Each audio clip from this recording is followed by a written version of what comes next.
Hello student, तो हमें आज क्या पढ़ना है? आज हमें क्लास 11 का इंपोर्ट प्रोसीजर पढ़ना है। हमने अभी तक क्या देखा था? एक्सपोर्ट प्रोसीजर देखा था। अब हम क्या देखेंगे? इंपोर्ट प्रोसीजर देखेंगे। तो समझ लेते हैं। सबसे पहले हम समझाते हैं कि इंपोर्ट होता क्या है।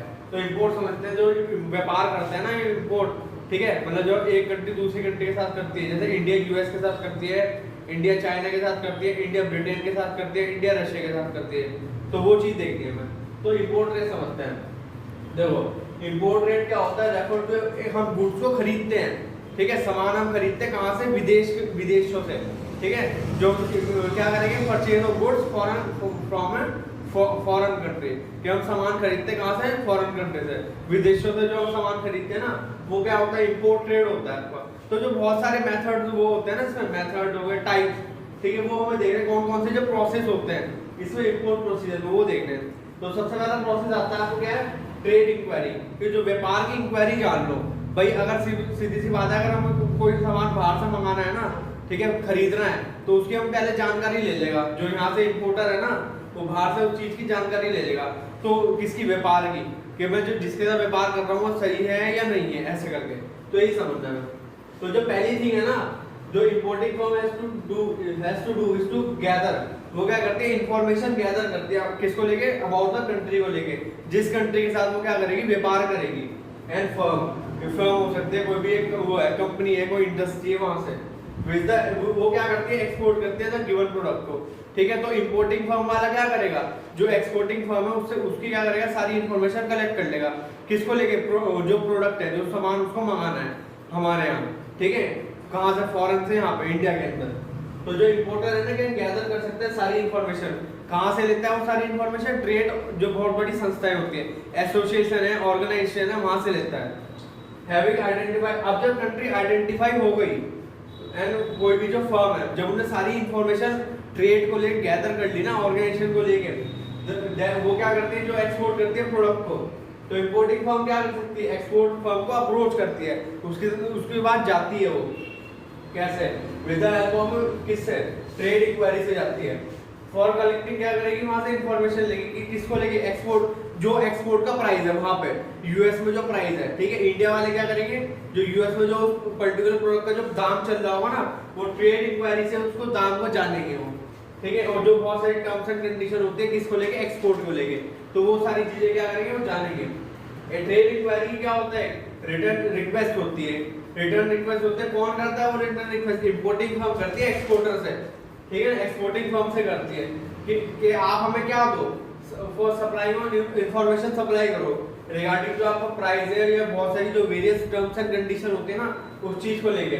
ऑन विद द लेटर, जो लेटर होगा इज रेडी टू एक्सपोर्ट क्या करेगा? गुड्स, ठीक है। जो बाहर वाला एक्सपोर्टिंग फर्म है क्या करेगी? मतलब हमें क्या देगी? इंपोर्टिंग फर्म को क्या देगी? सामान देगी, ठीक है। तो ये है इसका फर्स्ट पॉइंट। अब हम आगे डिस्कस करेंगे इसका, क्या डिस्कस करना है? सेकंड, तो हम डिस्कस करते हैं इसका सेकंड पॉइंट, ठीक है, इंपोर्ट प्रोसीजर का। क्या क्या पॉइंट है इसका? प्रोक्योरमेंट होता है इंपोर्ट लाइसेंस का, ठीक है, प्रोडक्शन, ठीक है। तो ये समझते हैं कैसे उस चीज को लेते हैं हम, लाइसेंस को। तो ऐसे बहुत सारे गुड्स होते हैं जो क्या होता है? इंपोर्ट फ्रीली हम कर सकते हैं, उसमें लाइसेंसिंग जरूरी नहीं है, ठीक है, एक कंट्री से दूसरी कंट्री में। और ऐसे बहुत सारे प्रोडक्ट होते हैं जिसमें हमें क्या चाहिए होता है? लाइसेंस चाहिए होता है। तो the importer need to consult, अब इंपोर्टर को किससे कंसल्ट करना पड़ता है? जो एक्सपोर्ट इंपोर्ट पॉलिसी है ना, ठीक है, उससे कंसल्ट करना पड़ता है। क्या जानना पड़ता है उससे? It force to know whether the goods, ठीक है, दैट जो गुड्स उसे चाहिए है ना, दैट शी और शी वांट टू इंपोर्ट के लिए आर सब्जेक्ट टू, उसके लिए क्या होना चाहिए? इंपोर्ट लाइसेंस होना चाहिए, ठीक है। अब इंडिया के अंदर प्रोसेस समझते हैं क्या? इंडिया में क्या है? ये कंपलसरी है फॉर एवरी इंपोर्टर के लिए कि वो किससे रजिस्टर्ड हो? डायरेक्टर जनरल फॉरेन ट्रेड से उसको रजिस्टर्ड होना जरूरी है। ये आपका डिपार्टमेंट है जो इंपोर्ट और एक्सपोर्ट के प्रोसीजर में मदद करता है आपकी, ठीक है। तो वहां से डायरेक्टर जनरल फॉरेन ट्रेड से क्या होना चाहिए? रजिस्टर्ड होना जरूरी है, ठीक है। इसकी शॉर्ट फॉर्म है DGFT, ठीक है। और एक इसका दूसरा पार्ट भी बोलते हैं इसे regional import export licence authority. क्या होगा? Regional import export licence authority, ये बोलते हैं इसे। वहां से आपको क्या मिलेगा? इंपोर्ट एक्सपोर्ट कोड मिलेगा, नंबर मिलेगा वहां से, ठीक है। और ये नंबर आपको कहां से मेंशन करना पड़ता है? On most of the import document में आपको ये मेंशन करना पड़ता है। ये बहुत जरूरी है इस प्रोसेस के अंदर, ठीक है। तो ये हुआ इसका सेकंड पॉइंट। अब हम डिस्कस करेंगे इसका third point. Export procedure, import procedure का क्या देखते हैं? थर्ड पॉइंट देखते हैं, ठीक है। तो इसे समझेंगे ये क्या है। अब क्या करना पड़ता है, ऑब्टेनिंग फॉरेन एक्सचेंज, ठीक है, जो करेंसी को लेके बात होती है, ठीक है, कि पैसे का जो लेन देन होगा, जो पैसे की पेमेंट होगी, उसको लेके बात करते हैं, ठीक है। तो इसमें समझते हैं सबसे पहले क्या है, देखो since the supplier in the context होता है इसके इंपोर्टर ट्रांजैक्शन के, ठीक है। तो जो कहां पर रिसाइड करता है, फॉरेन कंट्री में। अब सीधी सी बात है, आपको जो भी आपका एक्सपोर्टर है वो तो बाहर रिसाइड करता है ना, फॉरेन कंट्री में। इंपोर्टर आपका यहाँ पे जो यहाँ से सामान मंगाएगा इंडिया में, तो ही डिमांड पेमेंट मांगता है किसका, फॉरेन करेंसी में। भाई तो उधर से जो एक्सपोर्टर है, ठीक है, वो किस में मांगेगा आपको पेमेंट, किस में मांगेगा, भाई फॉरेन करेंसी में मांगेगा, क्योंकि उसकी करेंसी कैसी है, वो तो फॉरेन है, ठीक है ना, वो तो डॉलर्स में। इट इन्वॉल्व एक्सचेंज होता है इंडियन करेंसी और फिर किस में बदलना पड़ता है, फॉरेन करेंसी में। तो ये भी क्या है, बहुत बड़ा मुद्दा है। इंडिया में क्या होता है, जितनी फॉरेन एक्सचेंज ट्रांजैक्शन है उसको कौन रेगुलेट करता है, एक्सचेंज कंट्रोल डिपार्टमेंट, ठीक है।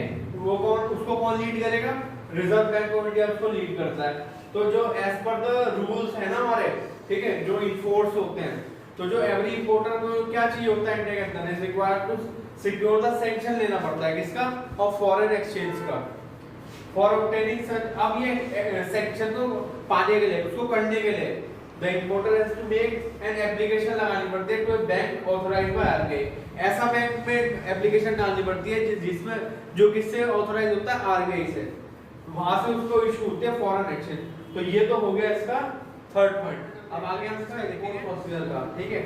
तो फोर्थ पॉइंट क्या है आपका, प्लेसिंग ऑर्डर। हम ऑर्डर प्लेस करते हैं, ठीक है, तो इसको समझते हैं क्या है। After obtaining the import licence, जब हमें क्या मिल जाता है, इंपोर्ट लाइसेंस मिल जाता है, तो इंपोर्टर प्लेस करता है, इंपोर्ट ऑर्डर डालता है किसके साथ, विद द एक्सपोर्टर के साथ, ठीक है। उसे क्या बोला जाता है कि आप सप्लाई कराइए फॉर द स्पेसिफिक प्रोडक्ट, जो इस स्पेसिफिक प्रोडक्ट के लिए जो डीलिंग हो रही है ना, उसको क्या करना है, उसका ऑर्डर तो प्लेस हो गया, अब उसका आगे कैरी फॉरवर्ड करना है, ठीक है। द इंपोर्ट ऑर्डर क्या कंटेन करता है, उसमें इंफॉर्मेशन होती है किस चीज को लेके, जो उसका प्राइस है, जो उसकी क्वांटिटी है, साइज, ग्रेड है, क्वालिटी होती है गुड्स की जो ऑर्डर हुई है, ठीक है। एंड द इंस्ट्रक्शंस होते हैं जो किससे रिलेटेड होते हैं, पैकिंग से हो गया, शिपिंग है, पोर्ट ऑफ शिपमेंट है आपका, ठीक है, डेस्टिनेशन, कौन से डेस्टिनेशन पे वो जाना है उसको। The import order should be carefully, उसको क्या करा जाता है, ड्राफ्ट करा जाता है, ताकि कोई कॉन्फ्लिक्ट अराइज ना हो, कोई वाद विवाद ना हो किसके बीच में, इंपोर्टर एंड एक्सपोर्टर के बीच में। तो ये क्या हुआ, fourth point, placing the order. अब हमें क्या देखना है, इसका नेक्स्ट पॉइंट देखना है, फिफ्थ पॉइंट, इंपोर्ट प्रोसीजर का फिफ्थ पॉइंट देखना है, ठीक है। तो क्या करना है, ऑब्टेनिंग लेटर ऑफ क्रेडिट लेना है हमें, ठीक है। तो इसको समझते हैं क्या है, अब समझते हैं देखो क्या है, if the payment terms agree, अगर जो पेमेंट टर्म्स हो जाते हैं, अगर वो एग्री हो जाती है ना, कैसे, between the importer and the overseas supplier के बीच में, ठीक है, कि जो आपके क्या है, पेमेंट को लेके जो बात है इंपोर्टर और एक्सपोर्टर के बीच में, ठीक है। तो अगर वो एग्री हो जाते हैं, उसके बाद क्या आता है, इधर लेटर आता है किसका, क्रेडिट का। तो लेटर ऑफ क्रेडिट हमने एक्सपोर्ट प्रोसीजर में भी देखा था, तो इसमें समझते हैं क्या है, that the importer should obtain the letter of credit, उसको लेना पड़ता है उसके अपने खुद के बैंक से, फिर इसको फॉरवर्ड करेगा कहां पे, एक्सपोर्टर सप्लाई को, ठीक है, and forward it to the overseas supply को, क्या करेगा, उसको आगे कैरी फॉरवर्ड करेगा उस चीज को, लेटर ऑफ क्रेडिट को, ठीक है।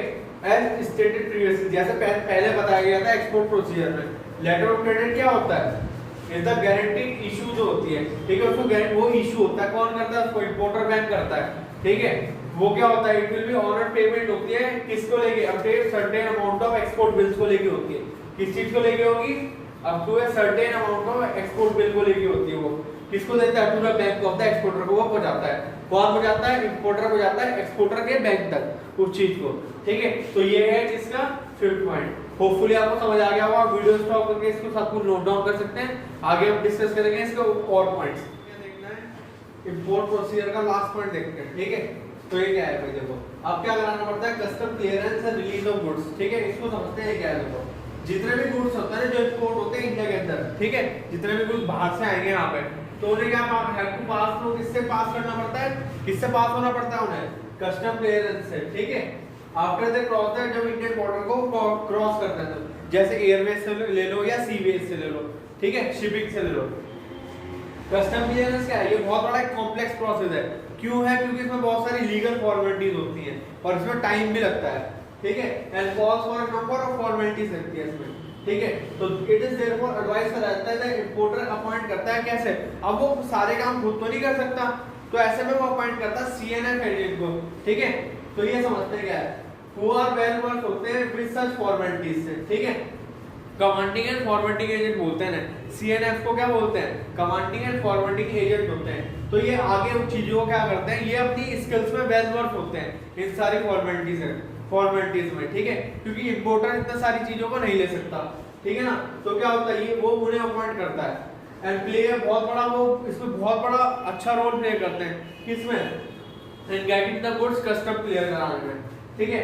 तो जो आफ्टर द पेमेंट होते हैं इंपोर्ट ड्यूटीज की, ठीक है, तो उसके बाद क्या होता है, the bill of the entry has to be present करी जाती है किसको, टू द डॉक सुपरिटेंडेंट होता है वहां पे, उसको की जाती है, ठीक है, ये बताया इसमें। और जब ये सारी चीजें necessary, after receiving necessary charges को जब रिसीव कर लेते हैं, जब कोर्ट अथॉरिटी क्या कर देते हैं, इशू कर देते हैं किस चीज को, द रिलीज ऑर्डर को, तो ठीक है। तो ये हो गया अब इसका 7 पॉइंट। तो ये होपफुली आपको समझ आ गया होगा, इसके सारे पॉइंट अब मैंने समझा दिए किसके, इंपोर्ट प्रोसीजर के, ठीक है। तो ये आपका पूरा इंपोर्ट प्रोसीजर।